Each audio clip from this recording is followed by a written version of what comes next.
చాలా రోజుల క్రిందటి విషయం. చుట్టూ పర్వతాల మధ్యన సుమైపూర్ అనే రాజ్యం ఉండేది. అక్కడ రోజు రాత్రి సన్నగా వర్షం కురుస్తూ ఉండేది. ఉదయం కాగానే నులివెచ్చగా సూర్యుడు ఉదయించేవాడు. అక్కడ అర్పిత్ అనే ఒక యువకుడు ఉండేవాడు. అతను ఒక పెద్ద నగల వ్యాపారి కొడుకు. అర్పిత్ అదే నగరంలో ఉండే మధుబాల అనే అమ్మాయిని ప్రాణంగా ప్రేమిస్తాడు. మధుబాల ఒక పాల వ్యాపారి కూతురు. రూపంలో ఆ అమ్మాయి పాలలాగా తెల్లగా చాలా అందంగా ఉండేది. ఆ నగల వ్యాపారి కొడుకు నేనంటే పడి చస్తాడు. నేనతన్ని ప్రేమించడం లేదు. అతని దగ్గర నగలను ప్రేమిస్తున్నాను. నా అందమైన శరీరం మీద రకరకాల నగలు వేసుకుంటే అప్పుడు చందమామలాగా మెరిసిపోతాను నేను. మొత్తం నగరంలో నా అంత అందంగా ఎవరూ ఉండరేమో. ఒకరోజు అర్పిత్ మధుబాలతో పెళ్లి చేసుకుంటానని చెప్తాడు. కాని మధుబాల అర్పిత్ని ప్రేమించటం లేదు. కాని నగల మీద ఉన్న ప్రేమతో అర్పిత్ని తను పెళ్లి చేసుకుంటుంది. నగలను చూడగానే మధుబాల గుండె వేగంగా కొట్టుకునేది. మధుబాల ప్రతిరోజూ అర్పిత్ని తన కోసం ఒక కొత్త నగ కావాలంటూ అడుగుతూ ఉండేది. మీ వదినలందరి దగ్గర కూడా చాలా పాపిడి బిళ్ళలున్నాయి. నాకు కూడా ఈరోజు షాప్లో నుండి పాపిడి బిళ్ళ తీసుకునొస్తావా? లేకపోతే నేను నీతో మాట్లాడను. ఓకే, తీసుకొస్తాను. దానికోసం ఎందుకు కోపం తెచ్చుకుంటావు? ఒకసారి ఆ గ్రామంలోకి బందిపోట్లు వస్తారు. వాళ్లు వ్యాపారులందర్నీ దోచుకుని వెళ్లిపోతారు. అర్పిత్ వాళ్ల కుటుంబం కూడా దివాళా తీస్తుంది. ఇంట్లోని ఆడవాళ్ల దగ్గర ఎన్ని నగలైతే మిగిలాయో వాటిని అమ్మగా వచ్చిన డబ్బుతో ఇంట్లోని వాళ్లందరికీ భోజనాలు ఏర్పాటు చేసుకుంటారు. ఇంట్లోకి ఏ వస్తువు తీసుకువచ్చినా ఇంట్లోని వాళ్లందరూ సమానంగా పంచుకునేవారు. అందరికీ కొద్ది కొద్దిగా వాటా వస్తూ ఉండేది. చూడండి, నేను మీ ఇంట్లో వాళ్ళందరితో పాటు కలిసి ఉండలేను. ఇక్కడ కనీసం కడుపు నిండా తినడానికి కూడా ఇబ్బందిగా ఉంది. చూడండి, నేనెంత చిక్కిపోయానో. మరి మనం ఎక్కడికి వెళ్ళిపోదాం? ఇప్పుడు మన దగ్గర డబ్బు కూడా లేదు. ఒంటరిగా ఎక్కడికో వెళ్ళి మనం ఎలా బ్రతుకుతాం? నేను కొన్ని నగలు దాచి ఉంచాను. మనం ఈ రాజ్యాన్ని వదిలేసి పక్క రాజ్యానికి వెళ్ళిపోదాము. అక్కడ మనిద్దరమే హాయిగా ఉండొచ్చు. మధుబాల మాట విని అర్పిత్ తన కుటుంబాన్ని వదిలేసి పక్క రాజ్యానికి బయలుదేరి వెళ్తుంటారు. వాళ్ళిద్దరూ నడుచుకుంటూ వెళ్తూ ఉండగా దారిలో ఒక పాము వచ్చి మధుబాల కాలు మీద కాటు వేసి పారిపోతుంది. ఆ పాము ఎంత విషపూరితమైనదంటే వెంటనే మధుబాల చనిపోతుంది. అర్పిత్ మధుబాలని ఎంతగానో ప్రేమిస్తాడు. అతను మధుబాలని తన ఒడిలో పెట్టుకుని బోరున ఏడుస్తాడు.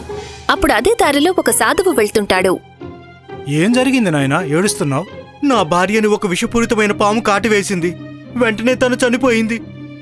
నా భార్యని ఏమన్నా చేసి మళ్ళీ బ్రతికించరా స్వామి?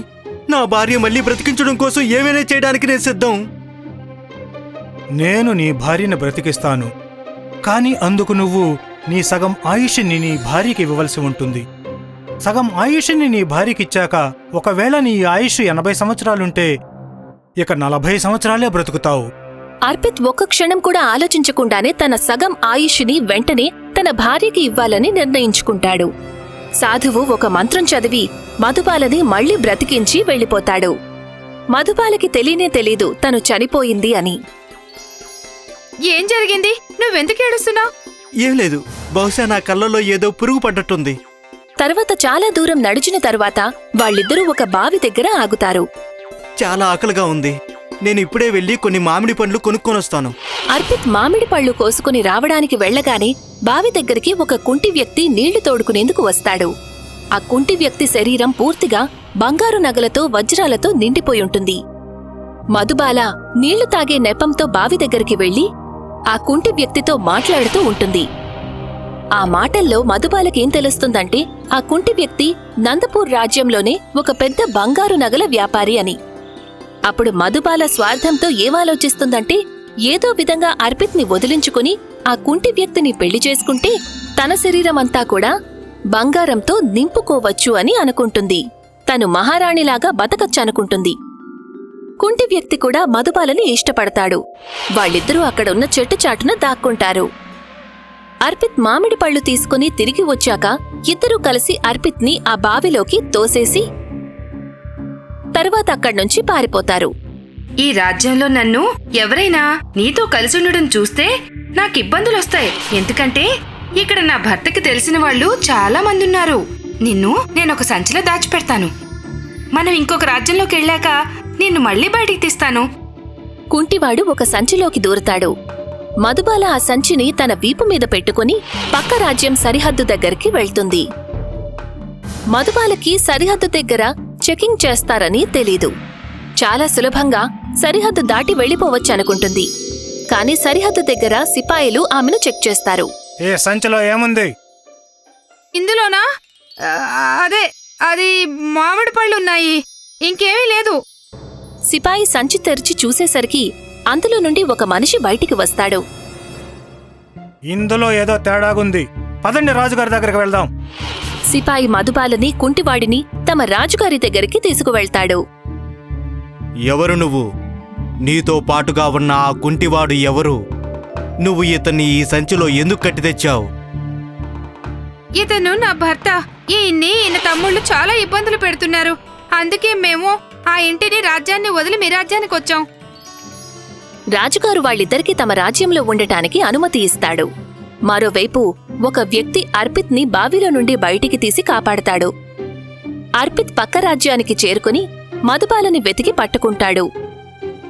అర్పిత్ మధుబాల దగ్గరికి వెళ్తూ ఉండగా మధుబాల గట్టిగా అరుస్తుంది. సిపాయిలు, ఈ రౌడీ నా వెంట పడుతున్నాడు. ఇతని నుండి నన్ను కాపాడండి. నేను రౌడీని కాదు, నేను ఈవిడ భర్తని. సిపాయిలు అర్పిత్ని పట్టుకుంటారు. సిపాయి అర్పిత్ మధుబాల ఇద్దరిని రాజు దగ్గరికి తీసుకువెళ్లి జరిగిందంతా చెప్తాడు. నిజం చెప్పండి, మీ ఇద్దరి మధ్య ఉన్న సంబంధం ఏంటో? ప్రభు, ఇతను ఒక రౌడీ. ఇతనే నా భర్తను కూడా కుంటివాణ్ణి చేశాడు. ఈమె అబద్ధం చెప్తుంది ప్రభు. ఈమె నా భార్య. బంగారు నగల మీద వ్యామోహంతో నన్ను బావిలోకి తోసేసింది. నేను నా సగం ఆయుష్నిచ్చి తన ప్రాణాలు కాపాడాను ప్రభు. ఏంటి నువ్వు ఆగేది? అయితే సరే, నీ దగ్గర ఉన్నవన్నీ నాకు తిరిగిచ్చేసి ఇప్పుడే. అర్పిత్ అబద్ధం చెప్తున్నాడని మధుబాల అనుకుంటుంది. ఒక క్షణం ఆలోచించి ఇలా అంటుంది. సరే, నా దగ్గర నీకు సంబంధించినవి ఏవైతే ఉన్నాయో అవన్నీ తిరిగిచ్చేస్తాను. అలా అనగానే మధుబాల శరీరంలో నుండి ఆమె ప్రాణాలు బయటికి వచ్చి అర్పిత్ శరీరంలోకి వెళ్లిపోతాయి. వెంటనే మధుబాల చనిపోతుంది.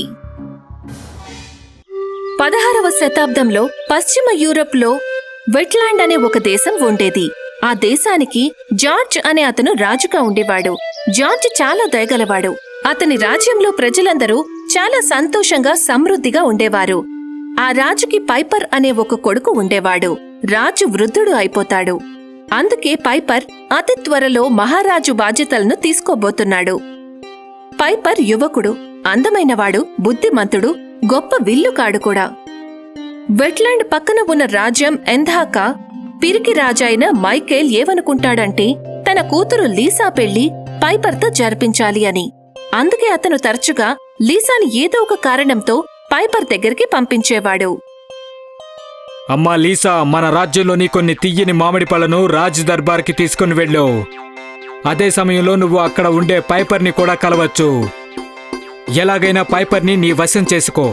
ఒకసారి నీ పెళ్లి అతనితో జరిగిపోతే తర్వాత మన రాజ్యానికి శత్రువు అయిన వుల్ఫ్ కింగ్ నుండి ఏ ప్రమాదం ఉండదు. ఆ విషయం మీరు నాకు వదిలేయండి. పైపర్ని నా అందంతో ఎప్పుడో నా వశం చేసుకున్నాను. అతను కాగడాలు పట్టుకుని వెతుకుతూ బయలుదేరినా నా అంత అందమైన రాజకుమారి అతనికి ఎక్కడా దొరకదు. లీసా మామిడి పళ్ళు తీసుకుని రాజా జార్జ్ మహల్కి వెళ్తుంది.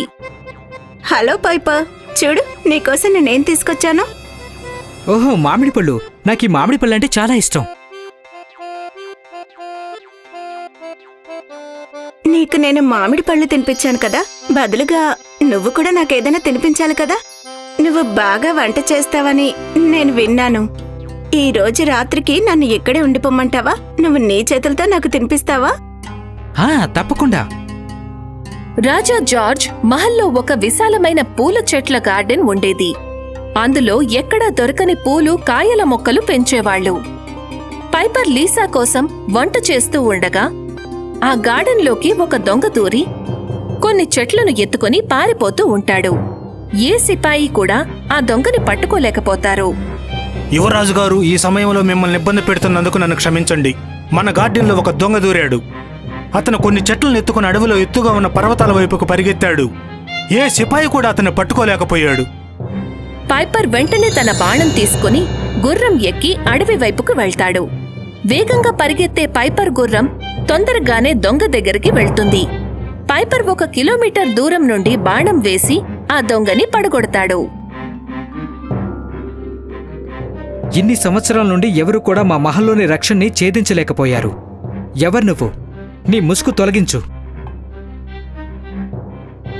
నన్ను క్షమించండి యువరాజా. నా పేరు ప్యారిస్. నేను పర్వతాలకి అటువైపు ఉంటాను. మా నాన్నగారు మార్చ్లాండ్ అనే చిన్న ద్వీపానికి రాజు. ఇప్పుడు ఆయన జబ్బు పడ్డారు. మా డాక్టర్ ఏం చెప్పారంటే నాన్నగారికి అంబెలి అనే మొక్కతో బాగవుతుందని. ఆ మొక్క కేవలం మీ గార్డెన్లోనే ఉంది. ఆ మొక్కని ఎత్తుకుని నేను పారిపోతున్నాను. కానీ దొంగతనంగా ఎందుకు? మా నాన్నగారిని కలిసి అడుగుండొచ్చు కదా, ఆయన నీకు తప్పక సహాయం చేసేవాడు. నేను దొంగతనం చేయాలనుకోలేదు. ఆయన్ని కలిసేందుకు సమయం అడిగాను. కానీ మీ మంత్రి గారు ఏం చెప్పారంటే ఈ సమయంలో మీ నాన్నగారు రాజ్యంలో లేరని, ఆయన్ని ఎవరు కలవాలన్నా నెల రోజులు ఎదురు చూడాలని చెప్పారు. మా నాన్నగారి ఆరోగ్యం గురించి ఆలోచించి అన్ని రోజులు నేను ఎదురు చూడలేకపోయాను. పైపర్ పారిస్ ధైర్యాన్ని అందాన్ని చూసి ఆశ్చర్యపోతాడు. అతను పారిస్ వీపులో నుండి బాణం తీసేసి తనే స్వయంగా ఆమె రాజ్యం వరకు వదిలేందుకు వెళ్తాడు. పారిస్ పైపర్ల మధ్య మంచి స్నేహం ఏర్పడుతుంది. వాళ్ళిద్దరూ తరచుగా కలుసుకుంటూ పెద్ద పెద్ద పర్వతాలను కలిసి ఎక్కేవాళ్ళు. ఏ మరోసారి నీకన్నా నేను ముందెక్కాను. ప్రతిసారి నువ్వే గెలుస్తావు. నువ్వంత తొందరగా అంత పెద్ద గుట్టలను ఎలా ఎక్కగలుగుతావు? నేను ఈ పర్వతాల్లోనే పుట్టి పెరిగిందాన్ని. అందుకే నాకు పెద్ద పెద్ద పర్వతాలు గుట్టలు ఎక్కడం బాగా వచ్చు. లీసా, పైపర్, పారిస్లు కలిసి తిరగడం, నవ్వడం, మాట్లాడుకోవడం చూసి ఆమె మనసులో చాలా కోపం తెచ్చుకునేది. ఒకరోజు లీసాతో ఆమె తండ్రి మైకేల్ ఇలా అంటాడు. లీసా, యువరాజు పైపర్ నీ చేతుల్లో నుండి జారిపోతున్నాడేమో అని నాకు అనిపిస్తోంది. యువరాజు ఆ పేద అమ్మాయి పారిస్ ని ప్రేమిస్తున్నాడు. నువ్వు తొందరగా ఏదో ఒకటి చేసి వాళ్ళిద్దరినీ వేరు చెయ్యి. మీరు నిశ్చింతగా ఉండండి నాన్నగారు. ప్యారిస్ని ఎలా మార్చేస్తానంటే యువరాజు కనీసం ఆమెను గుర్తు కూడా పట్టలేడు. లీసా వాళ్ల రాజ్యంలో మాయమంత్రాలు చేసే హ్యాడెన్ అనే మంత్రగత్తె ఉండేది. చెప్పండి రాజకుమారి, నేను మీకోసం ఏం చేయగలను? నువ్వు అందమైన ఒక యువతిని కురూపి అయిన ముసల్దాన్లాగా మార్చగలవా? ఎందుకు చెయ్యను, కానీ అందుకు ప్రతిఫలం ఎక్కువగా ఇప్పించండి. ఆ విషయం గురించి ఆలోచించకు. నువ్వు ఎంత అడిగితే అంత ఇస్తాను. మంత్రగత్తె లీసాకి ఒక మామిడి పండు ఇస్తుంది. ఈ మామిడి పండును ఏదో విధంగా ఆ వ్యక్తికి తినిపించాలి, ఎవరినైతే మీరు ముసలివాళ్ళుగా చెయ్యాలనుకుంటున్నారో. ఇది తిన్న 6 గంటల తర్వాత ఇది తన ప్రభావం చూపిస్తుంది. పారిస్ ప్రతిరోజు ఉదయం లేచి కొన్ని పండ్లతో బ్రేక్ఫాస్ట్ చేసేది. లీసా ఆ మామిడి పండుని పారిస్ తినే పండ్ల బుట్టలో వేసేస్తుంది. ఉదయం లేవగానే పారిస్ రోజూలాగే బుట్టలో ఉన్న పండ్లను తింటుంది. 6 గంటల తరువాత ఆమె శరీరం 80 సంవత్సరాల ముసలమ్మలాగా మారిపోతుంది. పారిస్ అద్దంలో చూసుకుని తనను తానే గుర్తుపట్టలేకపోతుంది. వెంటనే ఆమె పరిగెత్తుకుంటూ తన తండ్రి దగ్గరికి వెళ్తుంది. కాని ఆమె తండ్రి కూడా ఆమెను గుర్తుపట్టలేకపోతాడు. తర్వాత పారిస్ యువరాజు పైపర్ దగ్గరికి వెళ్తుంది. కాని పైపర్ కూడా పారిస్ ని అస్సలు గుర్తుపట్టలేకపోతాడు.